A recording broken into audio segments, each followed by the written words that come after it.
Well, good afternoon and welcome to my blog Wildlife in the Suburban Garden.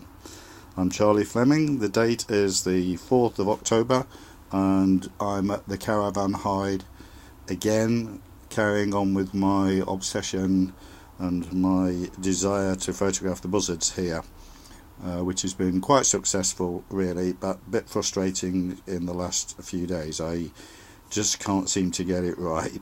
Like yesterday, for example, I came for a couple of hours in the morning, a couple of hours late afternoon, and I know by checking on my trail camera that two different buzzards came into some bait, some dead day-old chicks, one at 11 o'clock ish and one at 20 past 2.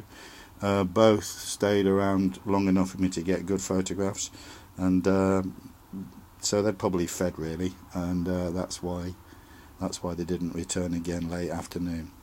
So I decided on a different approach today. I'd reasoned that early morning wasn't necessarily the best time to come.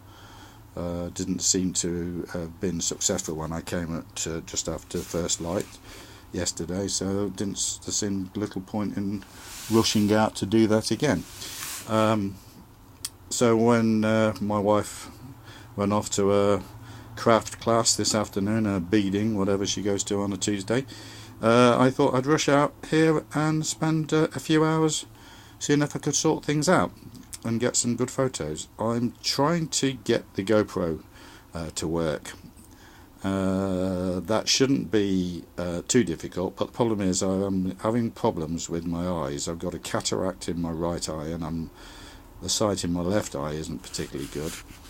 In fact, it's poor, so I'm struggling like mad. And the GoPro's a great bit of kit, no doubt, but it is a young man's piece of equipment, and the reason I say that is it's tiny.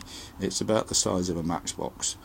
And the problem is all the settings need to be accessed via a little screen on the front, which is tiny, and I literally cannot see what it says. So I'm guessing mostly.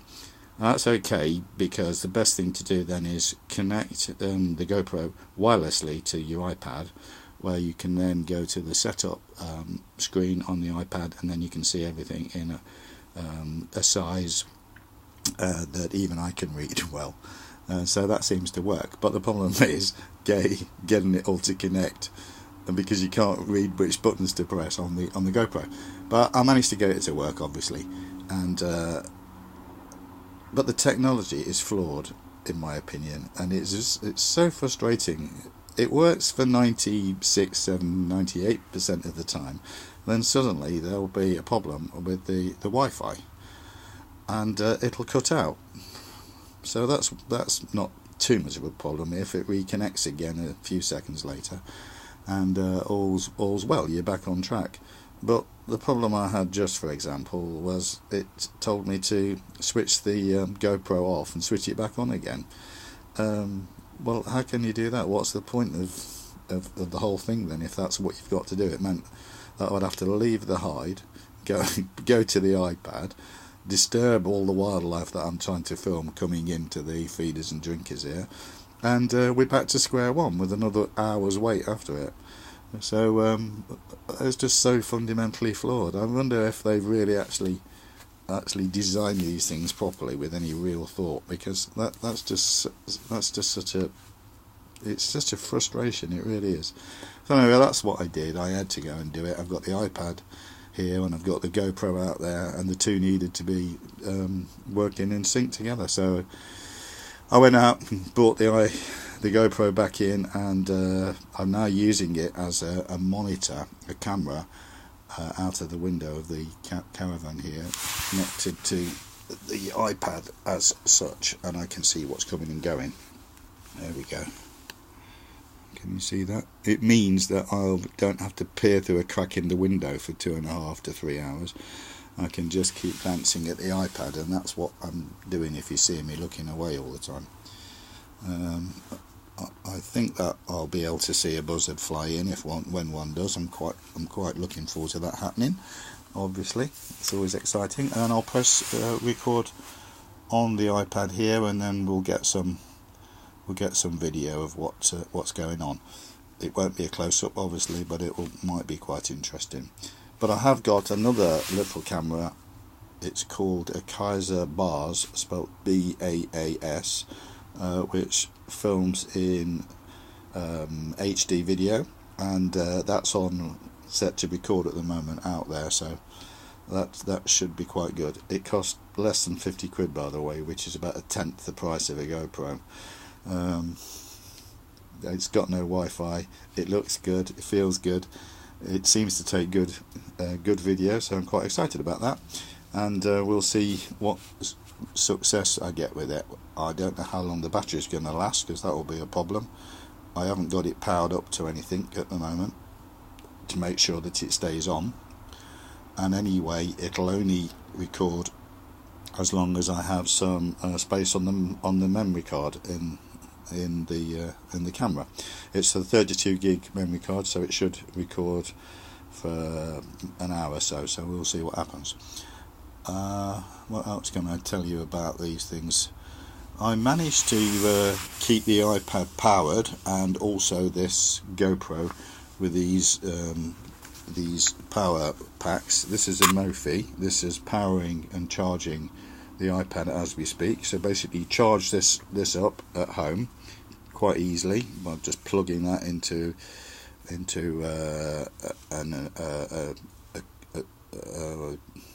you know what, I can't think of the name of the word now. You just plug that into the socket, obviously, and it charges your power pack. And I've got another one that's charging the iPad, and the one that's charging the GoPro. This one cost 14 quid, and it's brilliant. I think it's brilliant. At the moment, it's got loads and loads of power left in it, and that's going to keep the GoPro alive and running for 5 or 6 hours, I reckon. And normally the GoPro runs out of battery after about an hour and a quarter, so that's quite an advance. So I can thoroughly recommend those power packs, and it's something that I should have used a little bit more in the past, and I definitely will be using them more in the future. That's good. So as I approached the caravan earlier on, there was a buzzard sat at the top on the fence. It saw me from about 250 yards away and scarpered immediately, which proves how alert they are, how they like to keep their distance from human beings, and even though they know that this is a food source, they are still really wary of any human presence here. I think that if you disturb them or they're aware that you're here, they're going to be at least an hour before they have got the confidence to come down and look for food. We'll wait and see.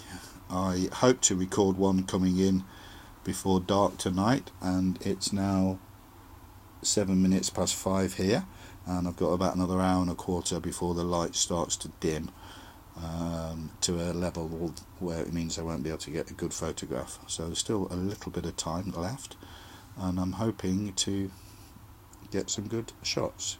Just very, very quickly, let me tell you about a little plan that I've got to try and photograph the shrews around the caravan here. I've been aware that I've had shrews for several years. I've seen them off and on, scurrying across logs and what have you. And once, when I was sat in the wood in a little cover, under a little cover hide, a shrew actually came up, crawled up the leg of the tripod, and it was fantastic.